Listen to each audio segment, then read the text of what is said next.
ҷасорату корнамоии иштирокчиёни ҷанги бузурги ватанӣ аз абадитарин хотираи таърихӣ аст, ки таҳти шиёри «ҳеҷ кас ва ҳеҷ чиз фаромӯш нашудааст» 75 сол инҷониб ба ҳукми анъана даромадааст. Поси хотир, аёдату дидорбинии иштирокчиёни ҷанги бузурги ватанӣ ё нафарони дар ақибгоҳ хизмат намуда дар арафаи рӯзи ғалаба аз анъанаҳои гувоҳидаҳандаи он аст, ки хизмати диловаронаи иштирокчиёни ҷанги бузурги ватанӣ ба нафъи ватан ҳеҷ гоҳ фаромӯш намешавад. абдувалӣ қаюмови 96 сола сокини ҷамоати деҳоти хонободи шаҳри Свара аз зумраи фарзандони сарзамини Тоҷикистон аст, ки дар он солҳои мудҳиш барои ҳифзу ҳимояи ватан аз қувваи аҳриманӣ ба ҷабҳаи ҷанг фиристода шуда, баъди ҷонбозию фидокорӣ бо музаффарият ба ватан баргашта дар сохтори мақомоти корҳои дохилӣ фаъолият намудааст. дар арафаи рӯзи ғалаба бо дастури вазири корҳои дохилӣ, сардори шуъбаи вазорати корҳои дохилӣ 1 дар шаҳри Исфара, генерал-майёри милитсия Нурулло Орифзода, иштирокчии ҷанги бузурги ватанӣ ва собиқадори мақомоти корҳои дохилӣ Абдувалӣ Қаюмовро дар манзили истиқоматиаш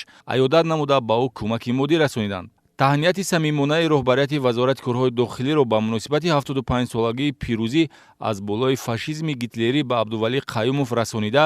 саҳми насли солҳои 40-уми асри гузаштаро дар хомӯш кардани оташи ҷанги хонумонсӯз ва наҷоти инсоният таъкид доштанд. зикри ёфт, ки маҳз ҷасорат ва ҳисси баланди ватандӯстӣ ҳамин гуна абармардон буд, ки якпорчагии ватан ҳифз ва ояндаи ободу осоишта таъмин гардид. зимни суҳбати самимӣ, иштирокчии ҷанги бузурги ватанӣ аз ёддоштҳояш аз ҷабҳаи ҷанг, ки аз синни 16-солагӣ вориди он гардида буд, фаъолияти 32-сола дар сафи мақомоти милитсия, собиқаи меҳнатӣ баъди нафақа ба меҳмонон нақл намуд. Мавсуф шоҳиди зиндаи набардҳо бар зидди қувваҳои гитлерӣ буда, дар қатори миллионҳо нафар аскарону афсарони артиши шӯравӣ дар озодкунии шаҳру деҳаҳои зиёди Русия, Украина, Беларусия, Полша, Венгрия ва Чехословакия иштирок намудааст. собиқадори ҷанг барои кӯмаку таваҷҷӯҳ ва ғамхорӣ пайваста ба пешвои миллат, президенти ҷумҳурии Тоҷикистон муҳтарам Эмомалӣ Раҳмон ва роҳбарияти мақомоти корҳои дохилӣ изҳори миннатдорӣ намуд.